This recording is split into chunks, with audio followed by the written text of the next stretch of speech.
Your inner world reflects your outer world. If you're feeling lost, groundless, and confused, the place to start looking is not at your environment and your relationships. Those are reflections of what's happening inside you. Your first step needs to be looking at your inner landscape and finding a way to come back home to yourself. Welcome back to Squeaky's Cauldron, or welcome if this is your first time here. I'm your host, Sarah Evergreen. Thank you for taking the time to come today. Today's episode is all about coming home to yourself, what that means, what it feels like when we're not home, and how to get there. This episode goes very well in conjunction with the episode that's going to be coming out next, which is Hecate's Key of Solitude. These two things really go hand in hand very well. We need to enter into solitude in order to come home to ourselves. And I just wanted to dive more deeply into this particular aspect of it because it was speaking to me. And if it's speaking to me, I know that there's someone out there that needs to hear this as well. Obviously, the phrase coming home to yourself is fairly nebulous. If you're in the spirituality world or in the world of self-improvement, you've probably heard this phrase before at least once, if not multiple times. But what does it actually mean in practice? For me, this feeling of being home in myself, there's a sense of freedom to it, first of all, this ability to be myself and express myself in the way that feels most authentic and aligned. And it's also this feeling of rest. I can rest completely. Everyone's sense of home is going to be a little bit different though. But I do think that those are some key elements. The sense of freedom and the sense of being able to rest. It's being in a place where you feel like you're not performing, where you're just being you, and knowing that regardless of the relationships you have or don't have, the material possessions you have or don't have, knowing that despite all of that, you have a place in yourself and a place to return to over and over and over again, regardless of what happens. And the path to that home is going to be different for everyone too. Some things work for me that aren't going to work for you, but I do believe that there are perspectives and approaches that anyone can take in order to find their way back home to themselves. The first and most important of these is getting quiet. We live in a very, very busy world. We live in a world where there are so many voices of so many different kinds, myself included, my voice included, that are telling you things, that are imparting information, some of it good, some of it not so good, a lot of it based in fear. And that information that's based in fear it's tasty, it's addictive, and it can completely overwhelm our sense of ourselves with this idea that, no, we have to be activated because this is going wrong, and this is going wrong, and this is going wrong. And so being able to get quiet, to become still, is a cornerstone of this process of coming home to yourself. Because if you cannot be quiet, and if you cannot be still, not necessarily physically still, but like mentally still, emotionally still, then there's no way to hear yourself. When we come home to ourselves, that's the voice that we're getting back to.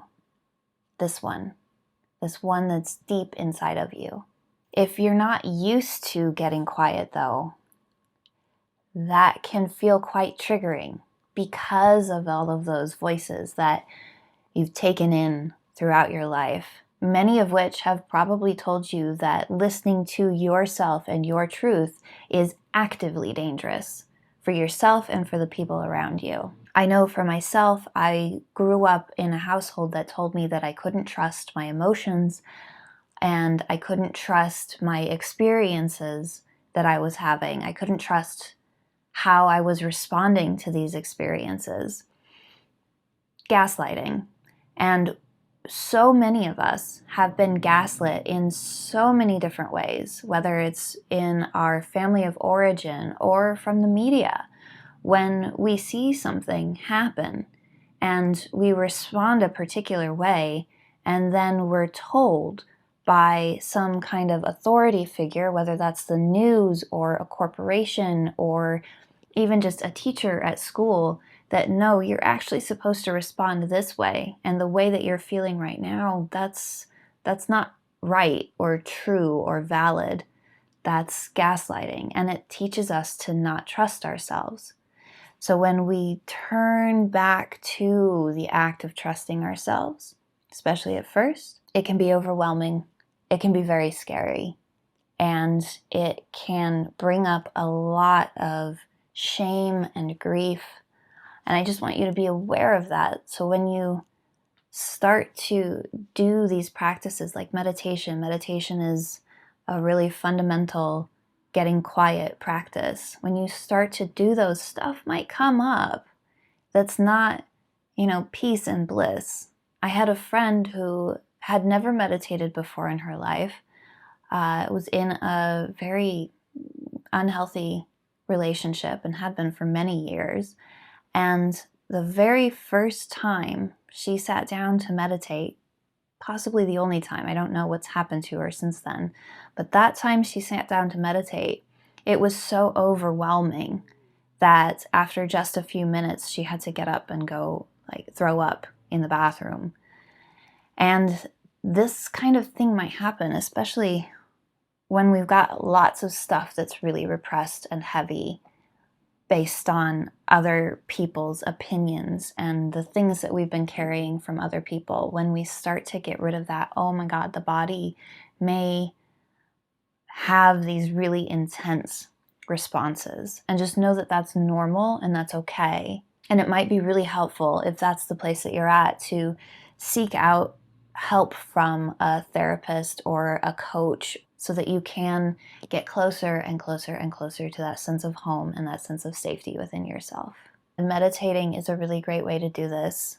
Journaling also extremely helpful, because especially after you've been journaling for a period of time, you can go back and look at what are the different themes that keep popping up and start to discern your voice, your truths from maybe habitual thought patterns. We'll get into that discernment in just a second.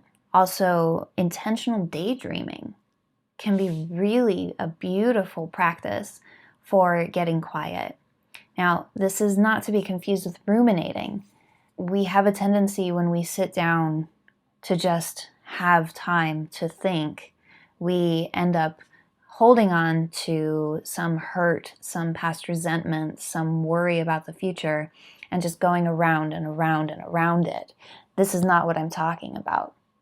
Intentional daydreaming is to find yourself a space, like whether you're sitting or walking, where you don't have any external stimuli in terms of like a podcast or TV or music, and you just let your mind wander. And you have to use your intention and your power, because you are powerful. You have this ability to direct your thoughts in a way that is expansive. So instead of, oh my God, Susie did this and I can't believe it and it's so awful, instead, oh, I'm recognizing that I'm thinking about Susie. So maybe I will turn my attention towards this tree or this bird outside of my window and allow my brain to move in that direction. And just to continue doing this, because we have those grooves that we return to so often that are so familiar, that are going to continue to constrict us and hold us in place, when we want to do is break out of the place where we've been held, so again, we can return to ourselves and our truths and our peace. If you are enjoying this episode, please drop a like below. It really helps this channel out, helps me out, helps us grow. And if this is your first time here, this channel is for seekers. If you are a witch or a Christian witch, interested in spirituality, interested in the woo, definitely subscribe so that you don't miss any upcoming episodes. The next step in coming home to yourself is learning to discern your voice from the other voices in your head. And I've got a couple of examples I want to share with you. These are both things that happened when I was working with my therapist back when I was going through the absolute worst depression that I have ever experienced. And these both helped me so much to just start to weed out the other voices, particularly the voices of my parents, very specifically the voice of my dad. So the first one is the good girl. My therapist wrote good girl across the top of a whiteboard. I'll share the image on the screen here. And she had me tell her what good girls do and don't do. Because as it turned out, my understanding of what a good girl was, this thing that I was trying to be. I was trying to be a good girl because I'd been told A, that I was a good girl, and B, that I needed to be a good girl. It turns out that there was far more things that good girls don't do than things that good girls do. And so much of my concept of who I was and how I needed to show up in the world was based on not doing something, was based in the negative.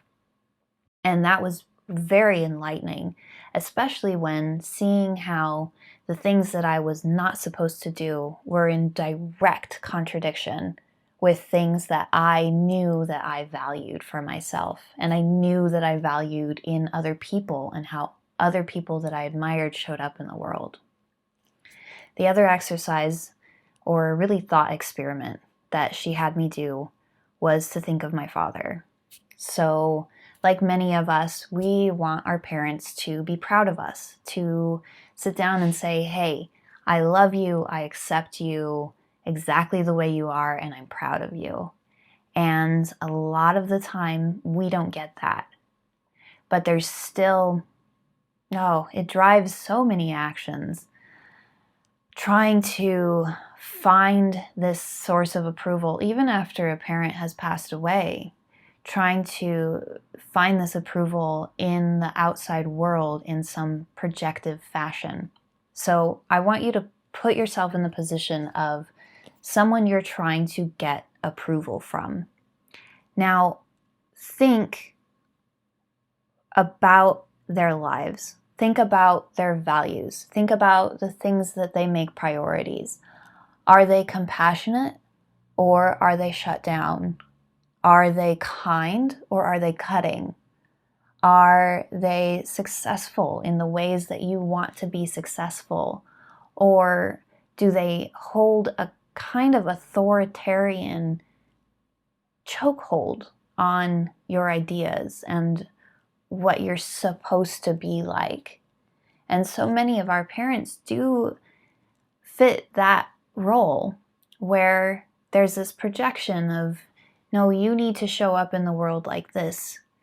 And when we start to look at how their lives exist, like what are their relationships like?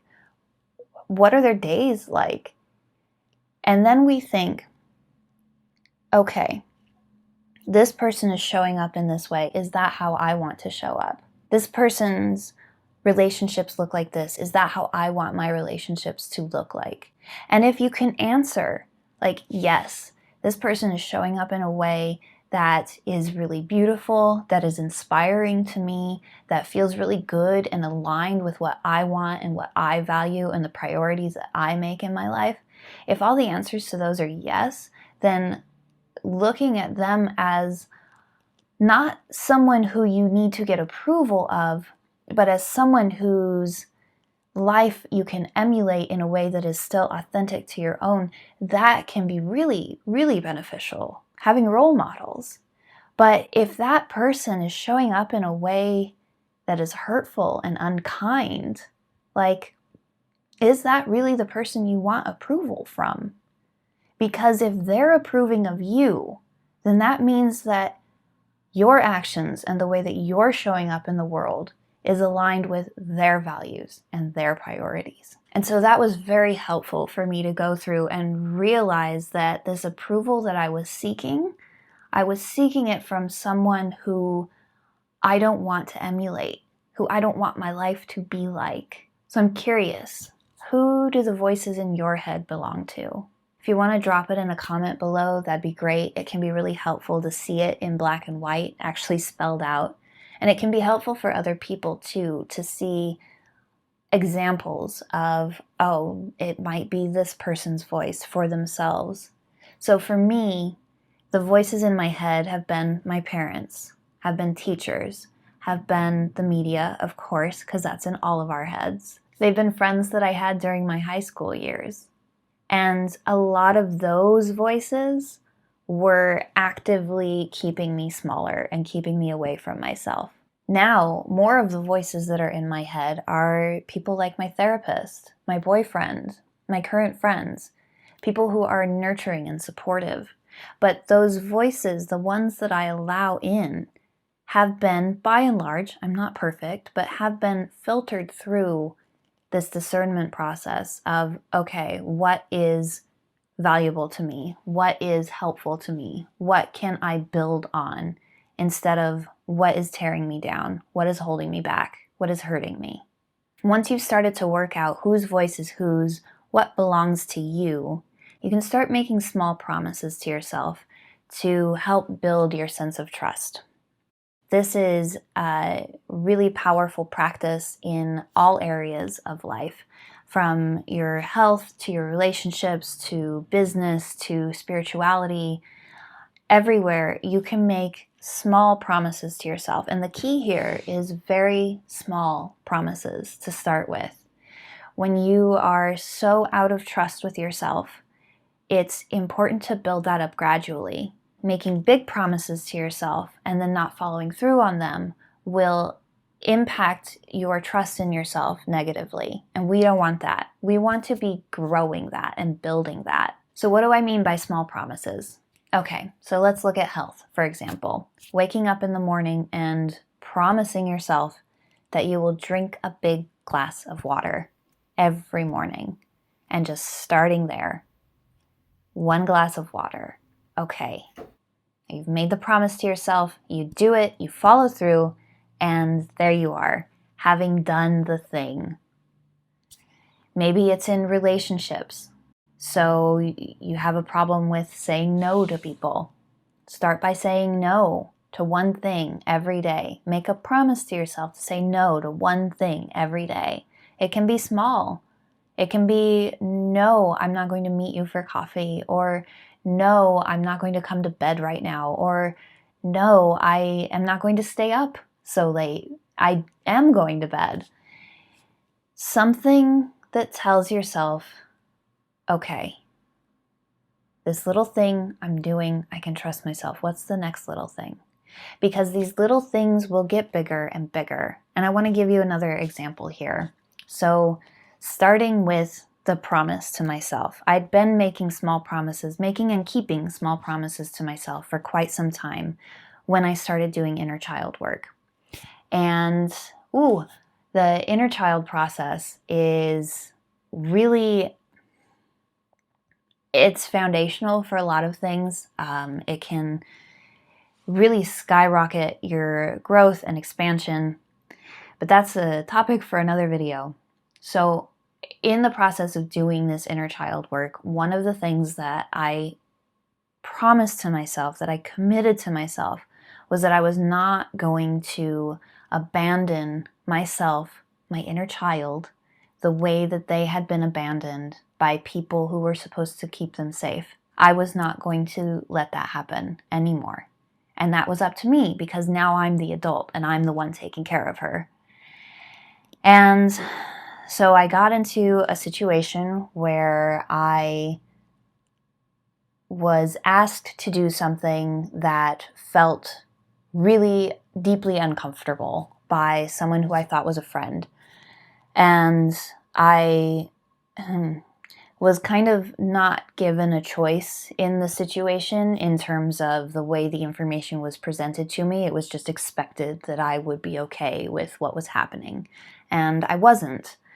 But in the moment, I didn't say anything. I felt very overwhelmed and bulldozed. And so that evening, when the thing that was supposed to happen would be starting the next day, that evening I sat in my room and I cried. And I talked to my inner child, and she reminded me that I told her that I wouldn't be abandoning her this way anymore. And it was that promise that I'd made to myself to keep that prompted me to go downstairs and talk to this person and be like, okay, this is not going to work. I'm not going to do this thing. We need to find another way. And that eventually ended up ending the relationship because of various reasons that I won't get into here. But the point was that I chose not to abandon myself. I chose to keep myself safe in the way that made sense to me. And that came directly from starting with those small promises. Tell me, what's one small promise that you can make for yourself today? That you can promise yourself that you will keep and keep and keep so that you can start building that trust within yourself. If you want to go deeper with this, with the small promises, with the inner child work, or with working with Hecate or Lilith, just bringing more magic and joy into your life and starting to move the needle in the direction that you want to go, please check out the link in the description for my coaching offers and schedule a discovery call today. I would love to hear from you. Lastly, I want to talk about nervous system regulation. So when we are leaning into these uncomfortable places, a lot of times our nervous system is going to get activated. This is the feeling of panic. This is the feeling of discomfort. And recognizing when that's happening and knowing how to start regulating that back down, getting back into a place of not fight or flight, but rest and restore. This process of coming back home to yourself can bring up old programming saying that you're not trustworthy. It can bring up all of the times when you have let yourself down and then the shame and the guilt that comes around that. And again, this is all normal, and these are things that we need to be able to soothe ourselves through. A few ways that you can do this. My absolute favorite is putting your legs up the wall. It's as simple as it sounds. It can be nice to have a little cushion under the low back, but not necessary. The only thing is just getting your legs up. And what that's going to do is start to activate your parasympathetic nervous system. That is your rest and restore nervous system. And it's going to activate the vagus nerve. It's going to allow the heart to work less hard to get blood to all of the different sections of your body. And it's going to help you relax. Doing this for 10 or 15 minutes a day can be a game changer.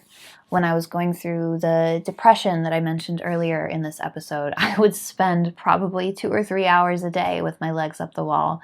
Also, stimulating the vagus nerve through a variety of different practices. The vagus nerve, again, it will activate your parasympathetic nervous system, get you back into rest and restore. So, ways to do this. Singing. Singing activates the vagus nerve, which runs like through here, among other places in your body, but this is a big one. Gargling also can activate your vagus nerve. Self-massage is a great one. Also, cold exposure, like cold showers or cold baths. This is not appropriate for everyone, but if that's something that you think that you can work into your practice, it can be really great. I have done this off and on throughout the years, and when I do have the, we'll say, fortitude to practice this, I always notice a difference. Breath work can also be a very powerful practice in order to regulate your nervous system. There are a lot of beautiful breathwork videos out on the internet. I would recommend, if you are particularly looking for the rest and restore, that you do deep, slow breathing and walks in nature. Just getting outside, being in the fresh air, particularly if you have access to a forest. One of the cool things about forests is that between like about waist height and about here on a human being, the trees release terpenes, which relaxes the body. It's the same thing that marijuana has in it, and it can be very calming. And just even like a 30-minute walk in the forest, I believe, is said to have effects that you can measure, that you can actually scientifically measure up to 2 or 3 weeks after the forest walk. It's pretty cool stuff. So yeah, getting out in nature, slow walks, nothing too strenuous, just enough to change your perspective, to give you something new to look at. And none of these are cures for depression. I just want to make that very clear. None of these are cures for any kind of mental health stuff that you're working with, but they are supportive. When you intentionally come home to yourself and tend to that home within yourself, you begin to feel more at home in the world at large. It's not an easy process, because when we've been gone from our home for a long time, coming back can feel strange. It can feel triggering. It can feel deeply uncomfortable, and sometimes it can feel unsafe. But this home is the seat of your power. And when you sit in it fully, you can change the world around you in magnificent and beautiful ways.